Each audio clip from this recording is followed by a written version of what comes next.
এই জিহ্বাটা এটা ভয়ঙ্কর একটা অঙ্গ। বেশিরভাগ পাপ এই জিহ্বা দিয়ে হয়। কি দিয়ে হয়?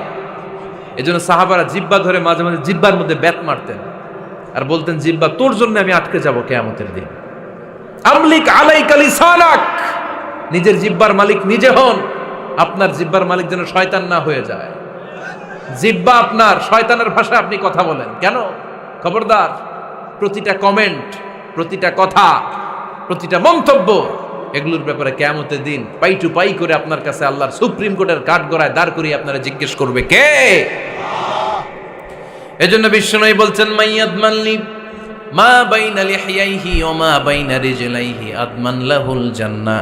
আমার কোন উম্মত যদি দুইটা অঙ্গের গ্যারান্টি আমারে দেয়, আমি আমার উম্মতকে জান্নাতের গ্যারান্টি দেব।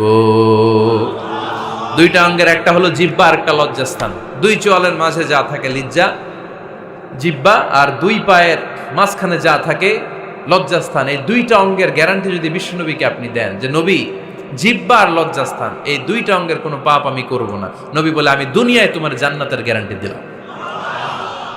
এজন্য জিহ্বাটারে সামলান, যা মনে চায় বললেন না। খবর আছে না নাই? খবর আছে। মা ইয়ালফিযু মিন কাউলিন ইল্লা লাদাইহি রাকীবুন আতীদ। যা মুখ দিয়ে বের হয় লিখে রাখার জন্য দুইজন ফেরেশতা রেডি করে রেখেছে কে? চিল্লায় বলেন। যতদিন আমরা বেঁচে থাকবো ততদিন থাকবে আমাদের কাঁধে। আমরা মরে যাবো, এই ফেরেশতারা উড়াল দিবে, ঠিক কিনা?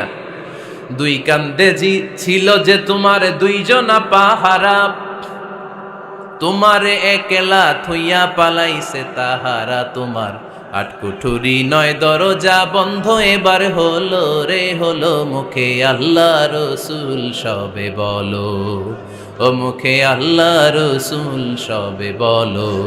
দুয়ারে আইসাছে পালকি নাই হরি গাও তোলো রে তোলো। মুখে আল্লাহ রসুল সবে বলো, ঠিক না? এজন্য সাবধান। আমলিক আলাইকা লিসানাক, নিজের জিহ্বার মালিক নিজে হন। মন যা চায় মুমিন তখন ইচ্ছা মতো মন মতো কোনো মন্তব্য ছুটতে পারে না। বিশ্বাসী বলে যদি নিজেকে দাবি করেন, নিজের জিহ্বার মালিক নিজে থাকার দরকার আছে না নাই?